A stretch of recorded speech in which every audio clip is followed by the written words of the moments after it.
Hello, this video will contain the relevant information regarding the research I conducted on strategies teachers can use to motivate students. I include 6 sections where I describe each process I took to do my research.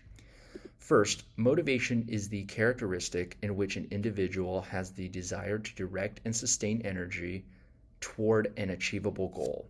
This includes extrinsic and intrinsic motivation.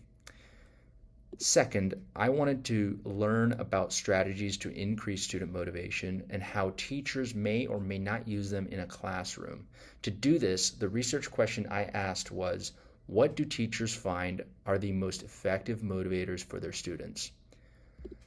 So when I did the literature review, I found that students tend to be extrinsically motivated more than intrinsically motivated, which means they are motivated by external rewards. I also found that specific positive feedback, academic advice or support, correcting errors through prompts, and creating an environment in which students feel like they belong can all increase student motivation. I use this as a base to come up with the questions I asked the teachers that I interviewed. So first, let's go over some context of the teachers I interviewed. Both teachers teach in Ohio in a district where it is predominantly white, but they do have a 20% Hispanic minority. Mr. Smith has taught for about 30 years in history and language arts, and Mr. Brown has taught for about 7 years in history. So the results. Both teachers had similar results regarding the responses to my questions. The results showed that specific positive feedback may be the most reliable strategy to increase student motivation.